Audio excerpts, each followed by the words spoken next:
Maternity and paternity leave is an important topic that needs to be discussed in the 2016 presidential election. 41% of U.S. citizens are not eligible to take parental leave. However, many businesses in the U.S. find it difficult to even fund these parental leaves.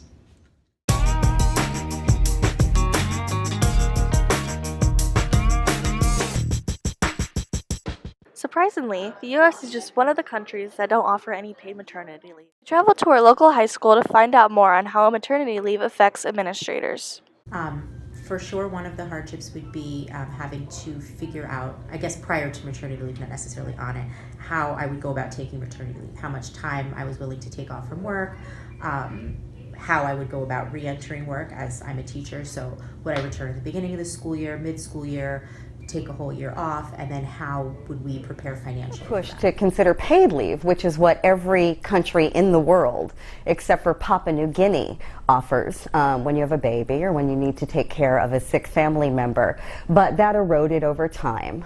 This was something that the business lobby was very much opposed to, and you can see why. Why would we pay workers to not work? Just get used to a schedule, and then you have to change that schedule, and you have to get the baby used to trying to sleep all night so that you can work. And every day I hear from parents all across the country. They are doing everything right. They are working hard, they are living responsibly, they are taking care of their children, they're participating in their community. And these letters can be heartbreaking because at the end of the day, it doesn't feel like they're getting ahead, and all too often it feels like they're slipping behind. On paternity leave, really in terms of hardships, it's just been feeling like I'm falling behind at work, that I could be doing a better job of helping my students and my basketball team, really to do better coaching and teaching.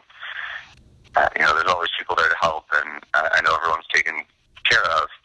At the same time, there's just this feeling that, it's my job and I should be doing it. And I'm very fortunate that as a teacher in my district, I've been able to store up sick time and take a significant amount of time.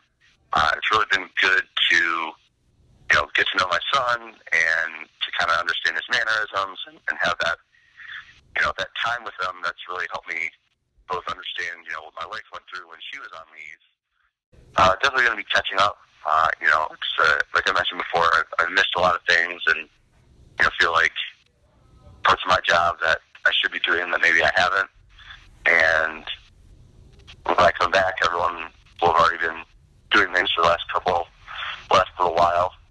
And I'm just going to have to get caught up. For sure. I think it would be, maternity, paternity leave would be great if it could be extended. As it stands now, the Family Medical Leave Act allows 12 weeks for protection of your job. So you're not paid, it's just that you can take 12 weeks where your employer is supposed to guarantee your job when you return. So it's nice to have that protection, but it would be nice, yes, to have it extended, but also have somewhere in that, whether it's the whole time or not, for you to be paid in some capacity. Mm-hmm. That would be, I think, really the difference. Is about the benefits towards children about maternity leave. They get taken to the doctor for checkups on a more regular basis, which makes sense if you think about it, because women have time off of work. They can make those checkups. They tend to be breastfed longer, which has a lot of health benefits. I have to say I'm very fortunate that my family and my in-laws were interested in helping with childcare. And I know if I had two that I had to have in daycare full-time, it would be extremely financially difficult. And I know I have plenty of colleagues and friends that do have to do that, and I know it's very financially challenging for them. I think women should get it a minimum of 8 weeks. I would say maybe like 6 months would be great, to at least have that kind of half year to really build, a bond and a relationship with your child and kind of get them all set before you have to make other kinds of childcare arrangements for them. Yes, I had to put my child in daycare. It cost me $100 a week. Back then that was very expensive. And we really didn't have the money at the time. because I had been off for 6 weeks without pay, it was really hard at first. As you can see, there are a minimum of states who actually offer paid leave.